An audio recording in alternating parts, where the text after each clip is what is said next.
On February 24th, 2022, something nobody talks about happened in the first 3 hours of the Russian invasion. It wasn't the helicopters that fell from the sky. It wasn't the special forces that got ambushed in Kiev. It wasn't even the cruise missiles. It was something far more fundamental, something that would define every single failure that followed. And to understand it, we need to forget everything we think we know about why militaries actually lose wars. The Russian military had a plan. It was called Operation Z. Decapitate Kiev in 72 hours, force regime change, install a puppet government, and go home victorious. Simple, elegant. The kind of plan that looks perfect on a PowerPoint slide in Moscow. But there was one assumption buried deep inside every Russian calculation. Assumption that would expose the entire operation as strategically bankrupt before dawn even broke on the first day. That assumption was this: their military could function as a unified organism. That commanders could talk to soldiers. That soldiers could talk back. That information could flow up the chain of command and decisions could flow back down. That their communications infrastructure would actually work under combat conditions. Here's what the Russians didn't account for. This is critical. Ukrainian signals intelligence units, coordinated by American CIA analysts embedded in underground bunkers near the Belarus border, started detecting something around 02 local time on February 24th. Not movement, not troop concentrations, not the obvious things. They detected a catastrophic failure in Russian military communications discipline. The Russians were using cellular networks, actual commercial cellular networks. Not their military encrypted channels, which would have been secure. Not their tactical radio systems, which would have been shielded. They were relying on open, vulnerable, commercially available telecommunications infrastructure to coordinate an invasion. And everyone with a radio scanner, everyone with a signals intelligence collection capability, everyone within 30 kilometers could hear them screaming orders to each other in the clear. This wasn't incompetence, not entirely. Something worse. It was institutional paralysis disguised as planning. The Russian military's command structure is notoriously rigid. It's a legacy of Soviet centralization. Field commanders cannot make decisions. They have to call higher up. Higher up has to call Moscow. Moscow thinks about it. Moscow calls back. By the time that order reaches the battalion commander in the field, tactical situation has completely changed. It's a machine built to wage wars against an opponent just as rigid, just as slow, just as unable to adapt. But Ukraine? Ukraine was fighting a different kind of war, and Ukraine had something Russia didn't: American intelligence feeding them Russian movements in real time. While Russian battalion commanders were waiting for approval from generals in Moscow, Ukrainian territorial defense units were already moving, already positioning, already setting ambushes based on intelligence that was literally hours fresher than anything the Russians could react to. The first Russian Special Forces insertion happened in Kiev at around 030. This is where the breakdown becomes visible. Russian intelligence had positioned Spetsnaz units to secure Hostomel Airport, to hold it long enough for transport planes to arrive with airborne reinforcements. These weren't random troops. These were among the most elite units in the entire Russian military.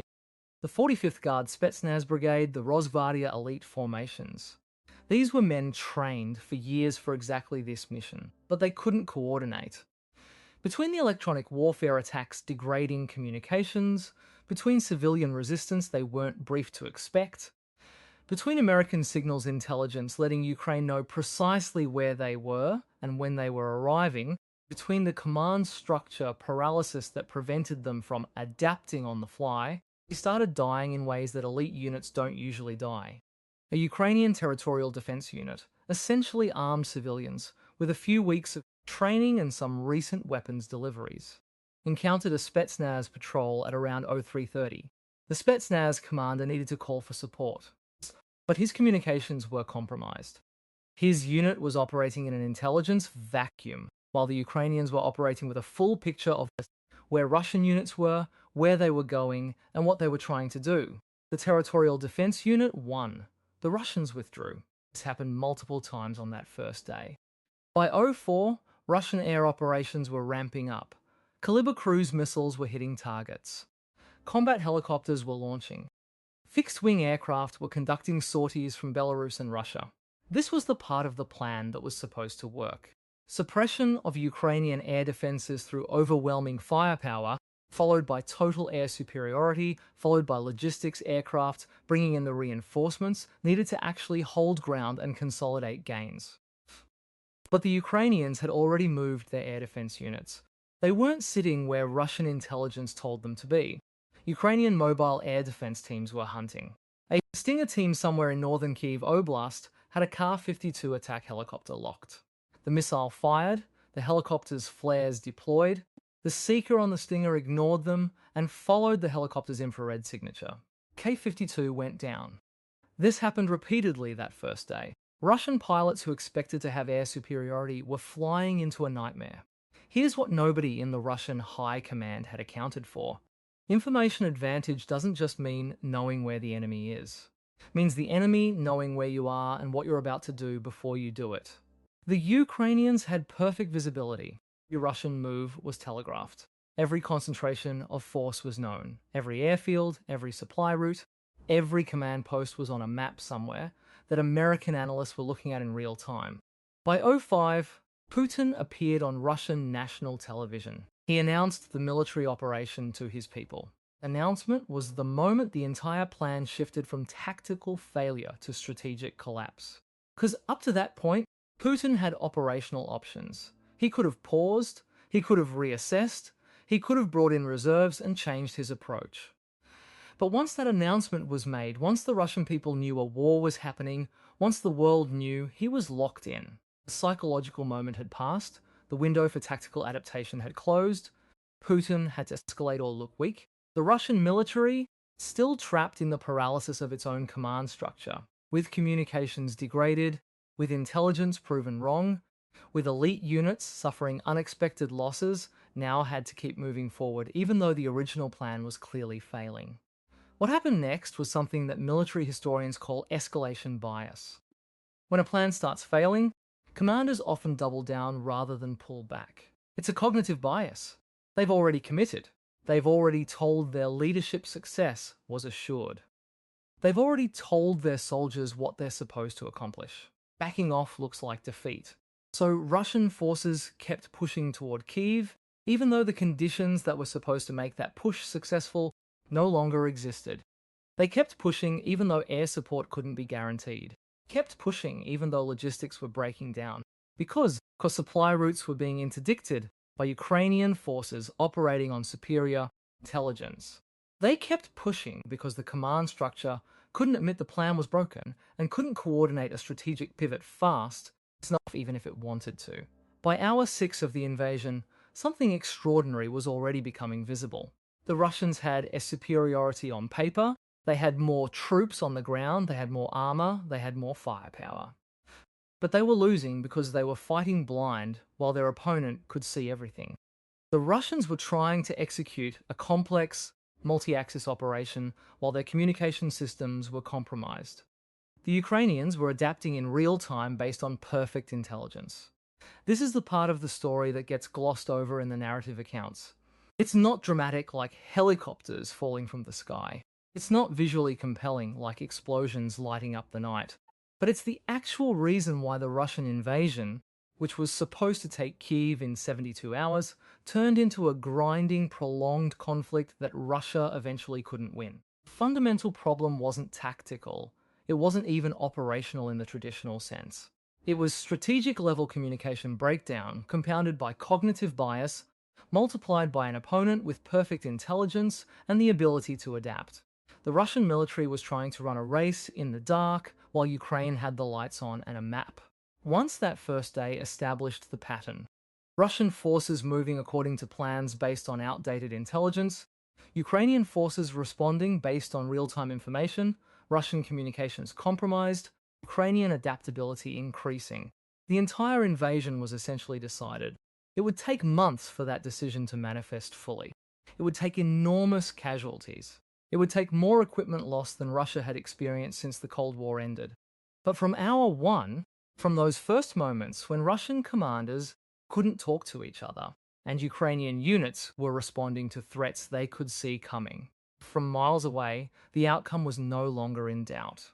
What's remarkable about this story is that it reveals something uncomfortable about how modern Warfare actually works. It's not about who has the best soldiers. It's not about who has the most tanks. It's not even about who has the most discipline or the best training. It's about who can process information faster and make decisions based on that information. It's about whose command structure can adapt when the original plan fails. It's about whose communication systems remain functional under stress. Russia had built an army that could execute a plan perfectly if that plan was, but it built nothing to adapt if that plan was wrong. Ukraine had inherited a more flexible, more adaptive system. Then America had given it the intelligence to know exactly when to use that flexibility. It was a mismatch not of capabilities, of strategic architecture. The Russian military on February 24th, 2022, was like a chess player who had memorized every opening but had no strategy for when his opponent played something unexpected. And Ukraine, with real-time intelligence feeds from American satellites and signals collection, played unexpected moves from the very first hour. By 06, 0 hours on that first morning, the Russian logistical system was already showing critical fractures. The columns that had crossed the border were moving at speeds far slower than Moscow's timetables demanded. They weren't being stopped by frontline combat. They were being delayed by something far more insidious: their own lack of flexibility. Every kilometre of advance required coordination through a chain of command that was designed for a different war entirely. When a Ukrainian ambush destroyed 3 vehicles in a column, there was no protocol to bypass the damaged section. There was no authorization for local commanders to make routing decisions. Everything had to go back to brigade headquarters, then to division, back down again. By the time permission arrived, the window for action had closed. Meanwhile, at the tactical level, something was happening that the Russian general staff had never fully anticipated. Ukrainian territorial defense units, militias that had been training for 8 years but had limited combat experience, were receiving real-time updates about where Russian forces were moving, not from their own scouts, from American satellites. Territorial defense commander in a village outside Kyiv would receive a message. Russian armored column, 7 kilometers north, moving south on Route E40. 30 minutes to your position.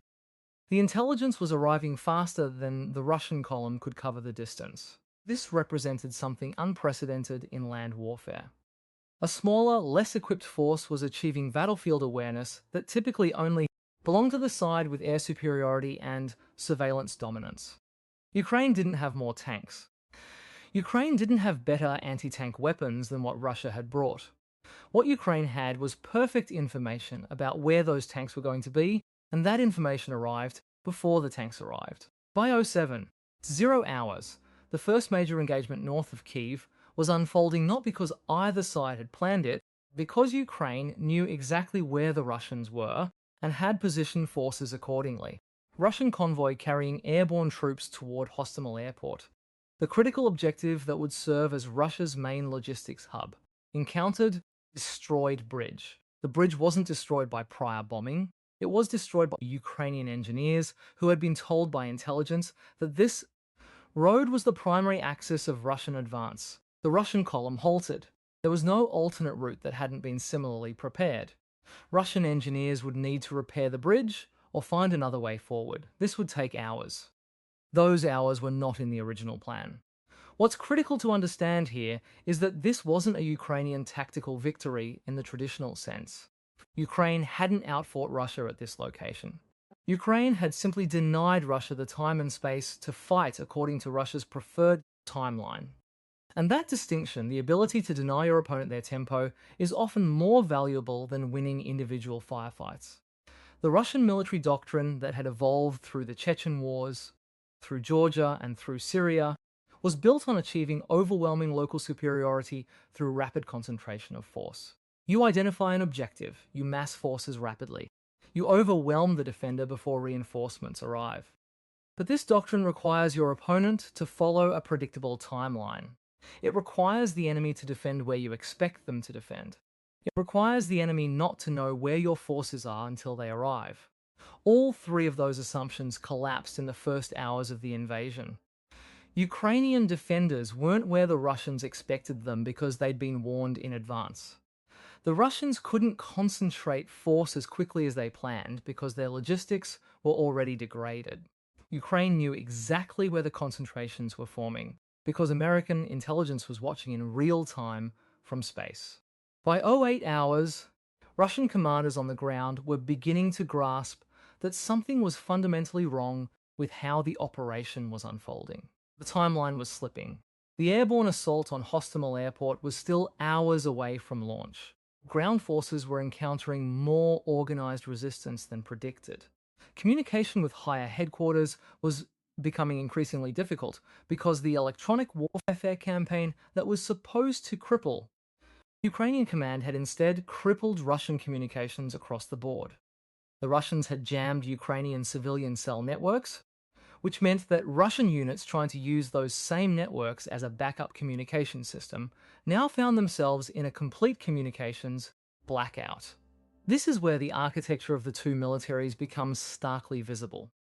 The Russian military had been built with the assumption that command officers at the battalion and company level would receive detailed orders from above and then execute those orders precisely.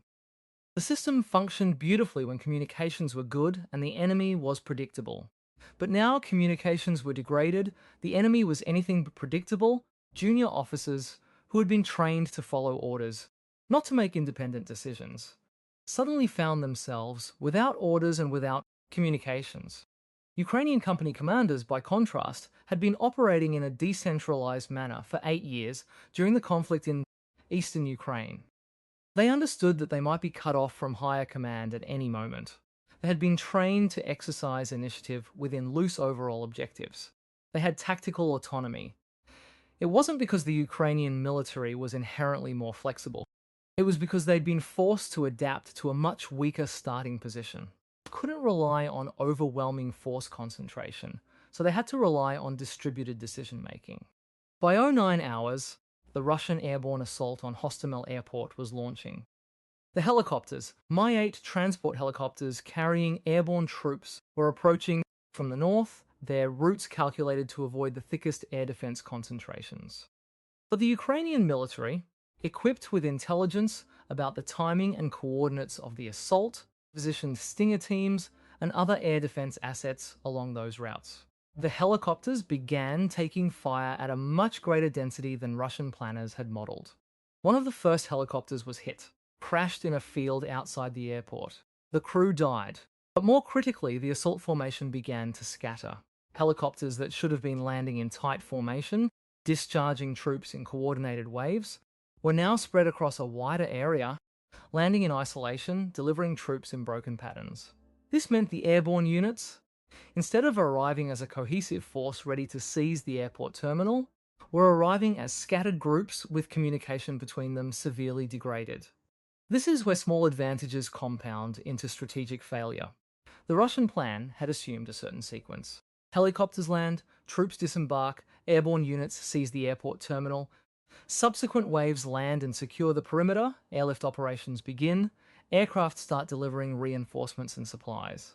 If the first 3 waves are scattered across a 5-kilometer radius instead of concentrated on the landing zones, the entire sequence breaks down. The airborne units couldn't mutually support each other. They couldn't defend the airport together. They were fighting isolated battles instead of one coordinated battle. By 10 hours, Russian helicopter gunships were being called in to provide close air support to the scattered airborne units. But now the air defense environment had changed. Ukrainian air defense units, having already fired at the transport helicopters, had shifted position. Their location was being updated in real time by the intelligence network that was feeding information throughout the Ukrainian command structure. When a K-52 attack helicopter arrived to provide fire support, it was not arriving into an air defense environment that matched the intelligence Russian command had analyzed days earlier. It was arriving into an air defense environment that was being actively managed and updated in real time by the side that had perfect information about where the threats were. The first Kar-52 of the morning was hit. Then a second.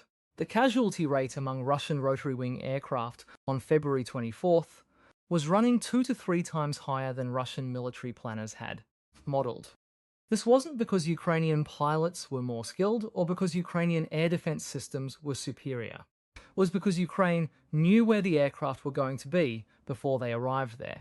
By 11 lighted hours, the assault on Hostomel Airport was still ongoing, but it had fundamentally transformed from a Russian operational success into a grinding close quarters battle.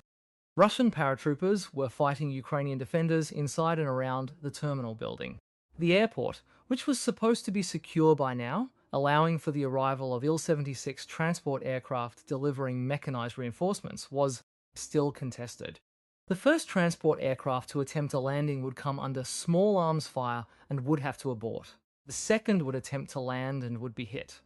The Russian Air Force, having planned for an air superiority environment that they believed they had achieved through their opening airstrikes, discovered that air superiority and air supremacy are not the same thing.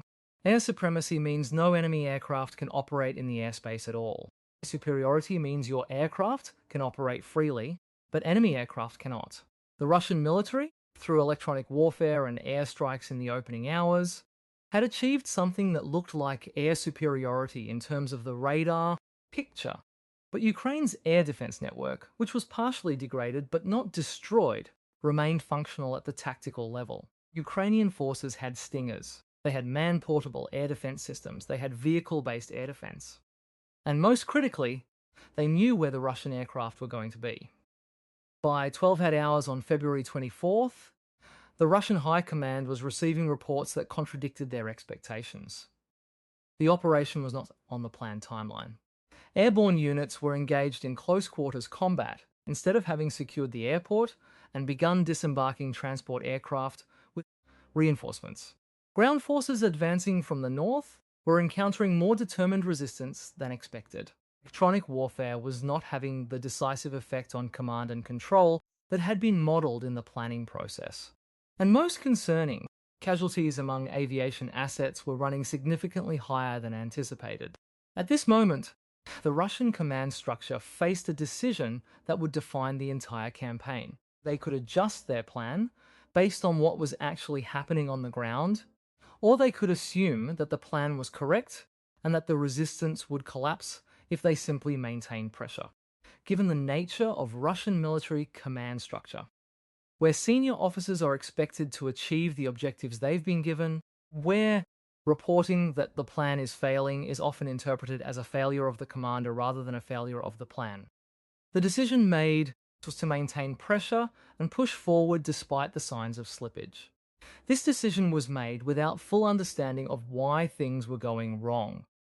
Russian commanders believed that resistance would collapse as predicted, just with more delay. They did not understand that Ukraine had access to intelligence about their own operations in real time.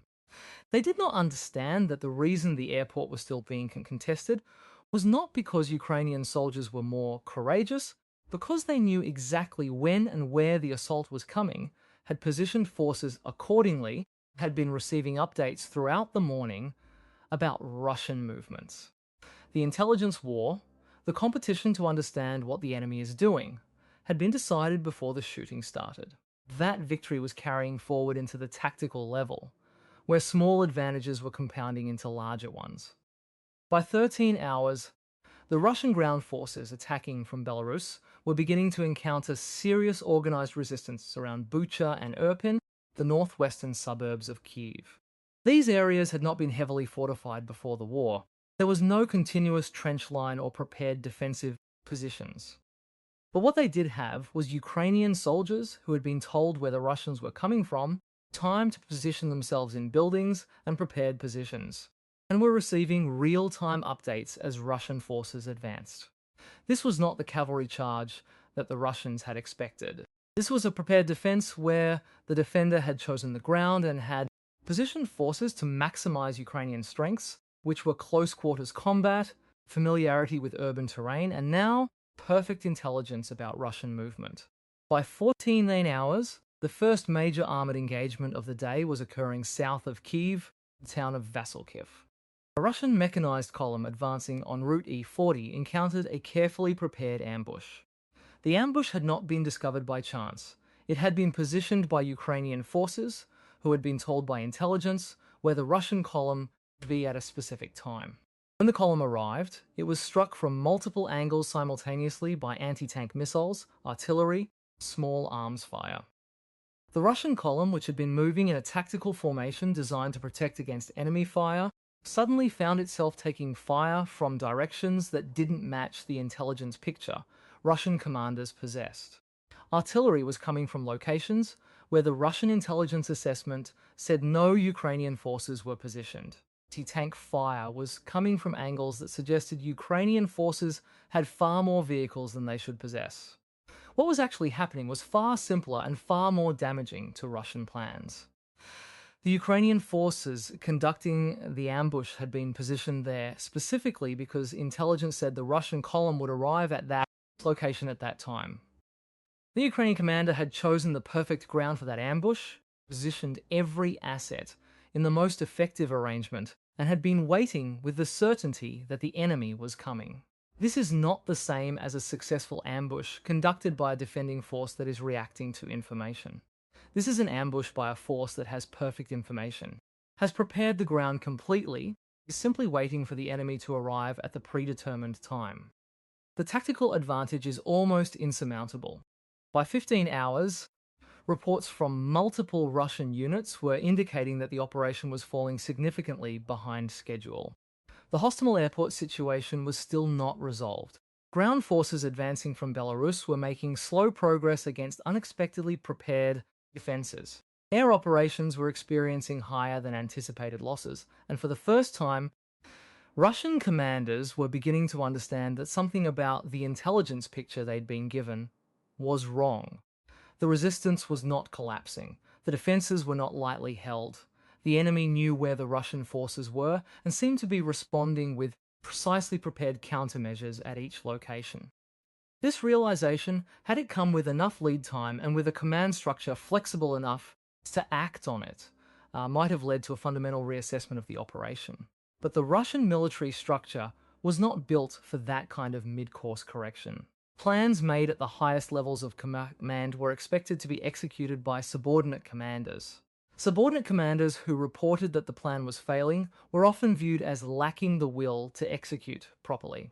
And so the reports came in, they were noted, and the command structure continued to push forward with the assumption that proper execution and additional resources would eventually overcome the resistance.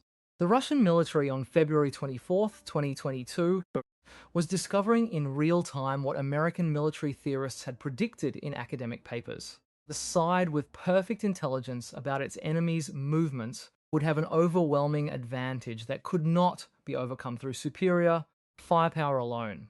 Firepower matters enormously. But firepower matters less when it arrives where the enemy is not, or when it arrives against an enemy that is prepared and positioned for its arrival. Ukraine had not mysteriously become more militarily capable overnight. The Ukrainian soldiers were the same soldiers who had been fighting in eastern Ukraine for 8 years. The Ukrainian equipment was the same equipment that had been available before the invasion. But the information available to Ukrainian commanders had fundamentally changed. That information was allowing them to utilize their forces with a precision and coordination that multiplied their effectiveness far beyond what their numbers would suggest. By 16 hours, the sun was beginning to set on the first day of the Russian invasion. The Hostomel airport situation had evolved into a grinding stalemate. Russian airborne units held portions of the airport complex, but they were unable to secure it fully, and the critical transport aircraft landings that were supposed to begin by midday had not occurred. Planned reinforcement of those airborne units through airlift had not begun. The ground forces advancing from Belarus were engaged in serious fighting around multiple towns and cities. Their advance rate was measured in kilometers rather than tens of kilometers.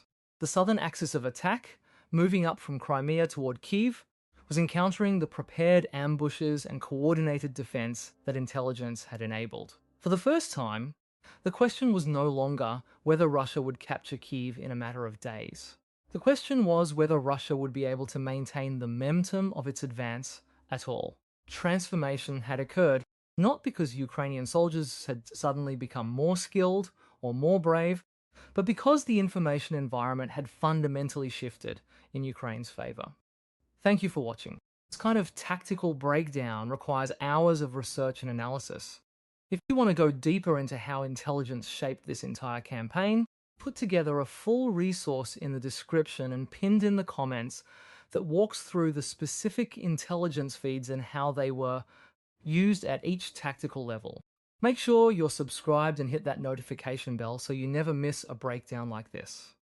We'll be back with more real-time analysis of how modern conflicts actually unfold. But the intelligence advantage wasn't just about intercepting enemy communications or predicting their movements. The real shift happened when Ukraine's leadership realized something the Russian command structure never fully grasped. That controlling the narrative in real time was just as important as controlling the battlefield itself. By day 4, Ukrainian forces weren't just documenting their victories, they were broadcasting them. The sinking of the Moskva warship, the destruction of Russian armor in villages around Kyiv, the failed airborne assault at Hostomel Airport, all of it flooded into the information space within hours. This served a purpose that went far beyond morale, though morale mattered enormously. The Russian information apparatus, by contrast, was fractured and reactive. The state media was forced to explain away failures instead of preventing them from becoming public knowledge in the first place.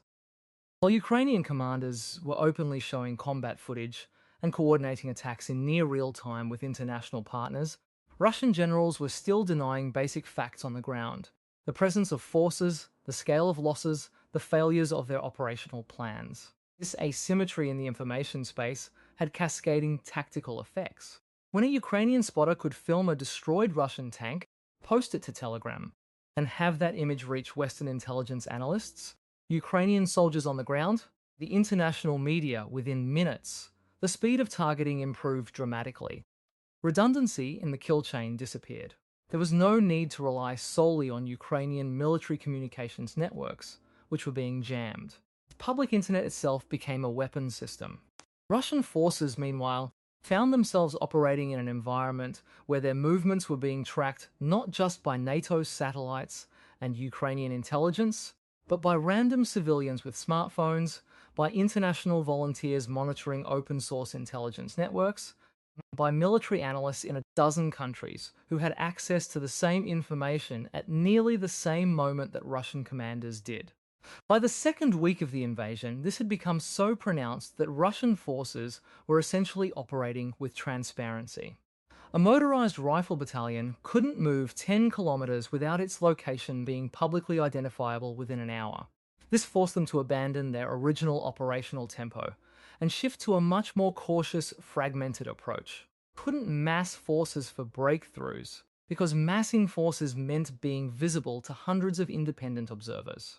Couldn't establish supply lines because any concentration of logistics traffic became a target. What had been intended as a rapid mechanized assault, the classic Russian operational maneuver that had worked in Georgia, had worked in the early stages of Syria, that had been designed to overwhelm Ukrainian defenses before NATO could effectively respond. Instead, came a grinding, attritional campaign where speed itself was a liability. The third factor that accelerated this collapse was something that doesn't appear in traditional military analysis. It was the behavior of junior officers and NCOs. The sergeants and captains and company commanders who had to implement orders that no longer made practical sense.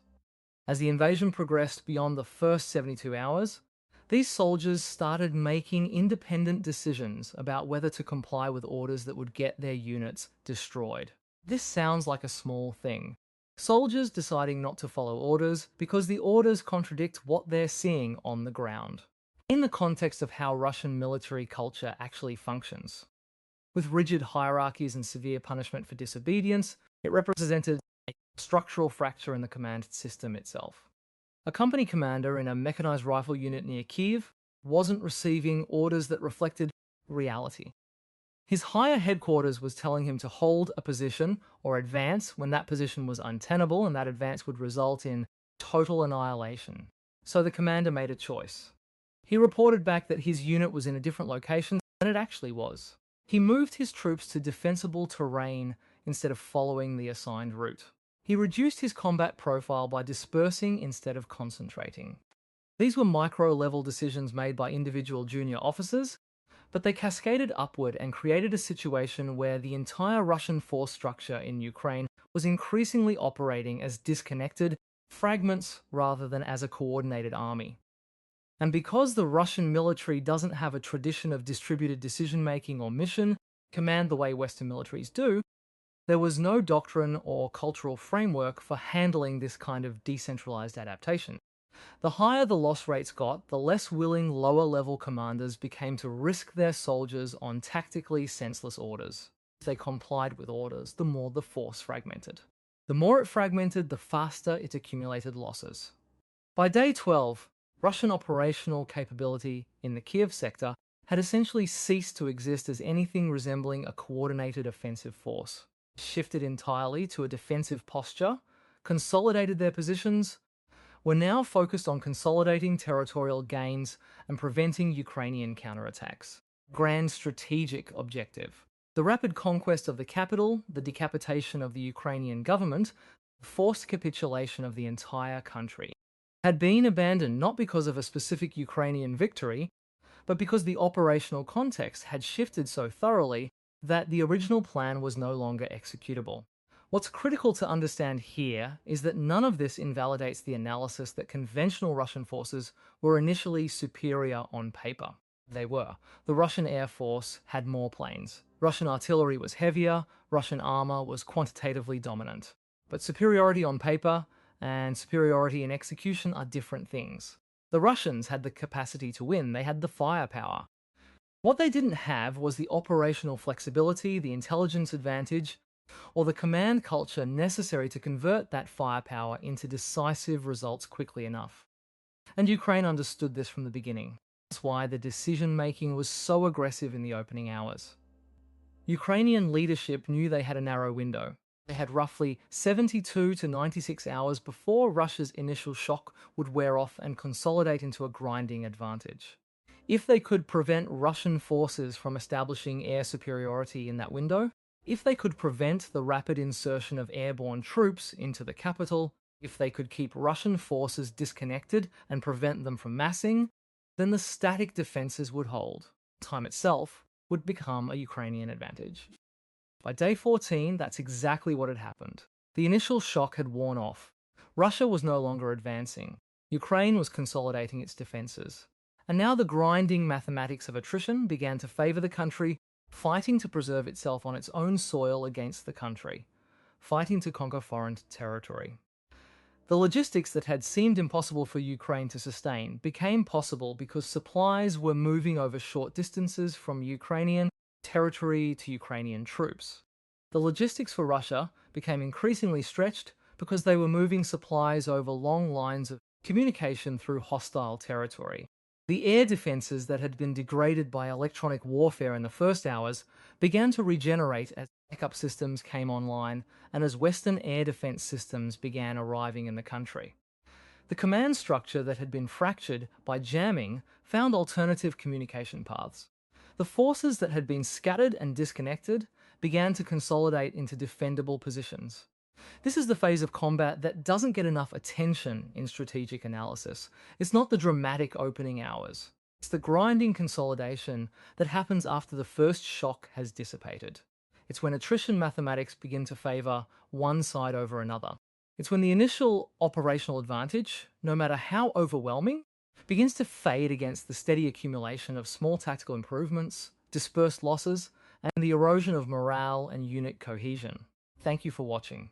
This kind of tactical breakdown requires hours of research and analysis. If you want to go deeper into how the second and third weeks of the invasion unfolded, I've put together a comprehensive resource in the description and pinned in the comments that tracks the specific force movements and consolidation patterns we're discussing here. Be sure you're subscribed and hit that notification bell so you never miss a breakdown like this. By day 8 of the invasion, the Russian operational framework had fundamentally shifted.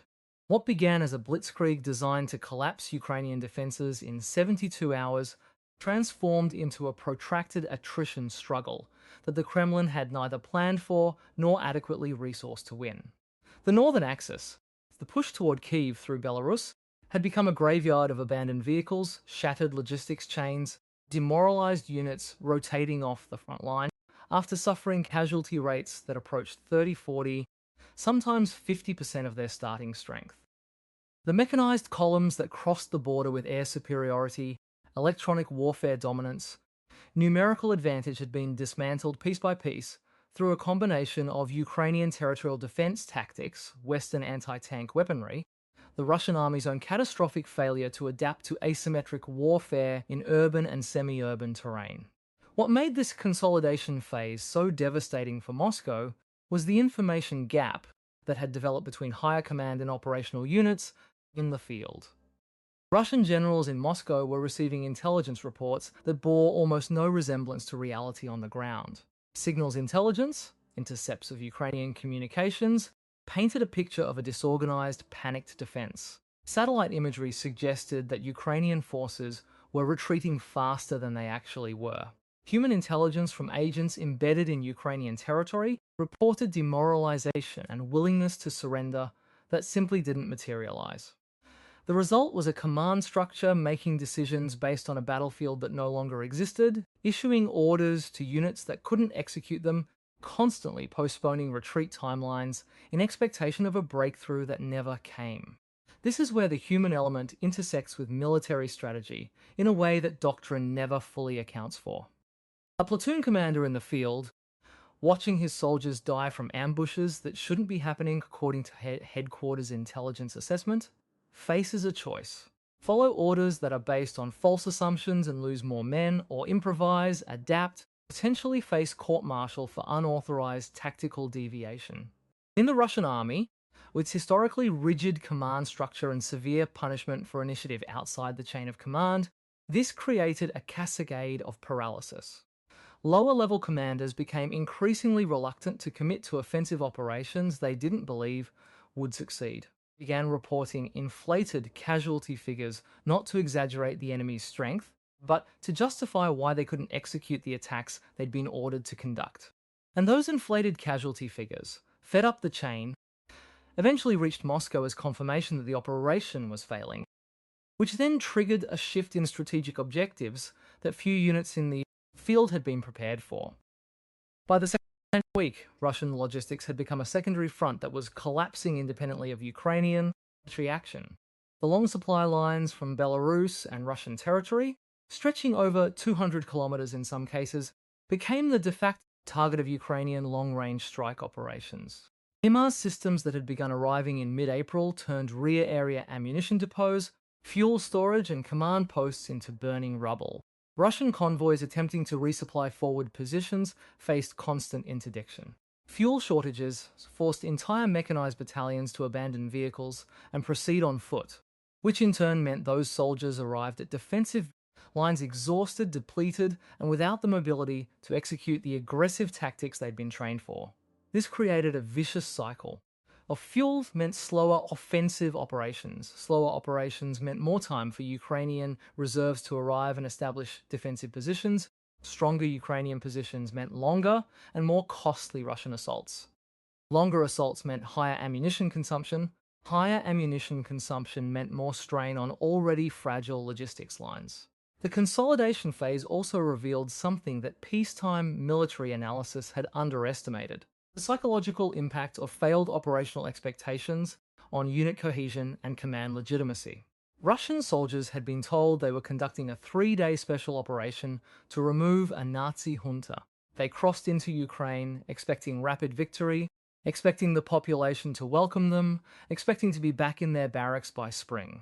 Instead, they were dying in defensive positions outside cities that their government had told them would fall without serious resistance. By week 2, soldiers were calling home on captured Ukrainian cell networks, telling their families that the propaganda they were being fed was lies. Some units experienced mutiny, officers being removed by their own soldiers, units refusing orders, soldiers deliberately sabotaging equipment to avoid combat.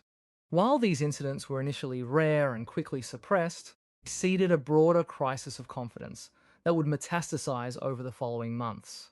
What the Russians had not accounted for, what most Western defense analysts had also underestimated, was the elasticity of Ukrainian defenses. The Ukrainian military had spent 8 years, since 2014, preparing for exactly this scenario.